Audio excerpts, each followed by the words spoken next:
n'est pas condamné à l'échec.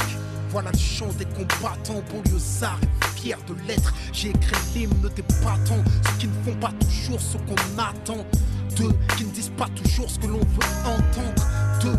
Parce que la vie est un combat, pour ceux d'en haut comme pour ceux d'en bas. Si t'acceptes pas ça, c'est que t'es qu'un lâche. Lève-toi et marche, c'est un pour les miens, arabes et noirs pour la plupart et pour mes babdous. Prolétaires et banlieusards, le 2, ce sera pour ceux qui rêvent d'une France unifiée. Car à ce jour, il y a de France qui peut le nier. Et moi, je suis de la deuxième France, celle de l'insécurité, des terroristes potentiels, des assistés. C'est ce qu'ils attendent de nous. Mais j'ai d'autres projets qui me retiennent ça.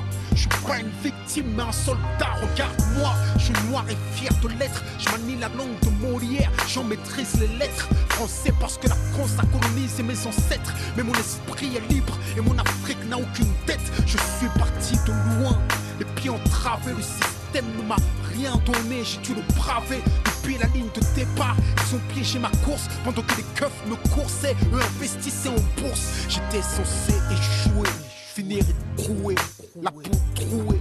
Et si j'en parle la gorge nouée, c'est que j'ai nagé dans des eaux profondes sans bouée. J'ai le ghetto tatoué dans la peau, je rebelle comme mes coués. Mais l'espoir ne m'a jamais quitté. En attendant des jours meilleurs, j'ai résisté.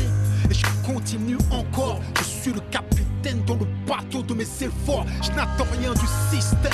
Je suis un indépendant. J'aspire à être un gagnant, on est perdant. Parce qu'on vient de la banlieue. C'est vrai qu'on a grandi, non, les yeux dans les bleus, mais des bleus dans les yeux. Pourquoi nous dans les ghettos, eux à l'ENA, nous derrière les barreaux, eux au Sénat, ils défendent leurs intérêts et le de nos problèmes. Mais une question reste en suspens. Qu'a-t-on fait pour nous-mêmes? Qu'a-t-on fait pour protéger les nôtres des mêmes erreurs que les nôtres? Regarde ce que deviennent nos petits frères. D'abord c'est l'échec scolaire, l'exclusion donc la colère, la violence et les civières, la prison et le cimetière.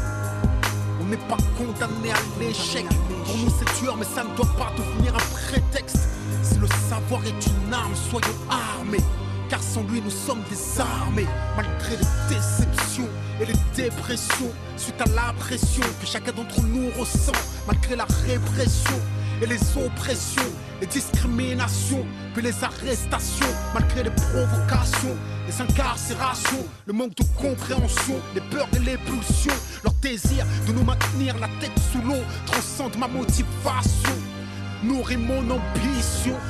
Il est temps que la deuxième France s'éveille. J'ai envie d'être plus direct, il est temps qu'on fasse de l'oseille. Ce que la France ne nous donne pas, on va lui prendre. Je veux pas brûler des voitures, je veux en construire puis en vendre. Si on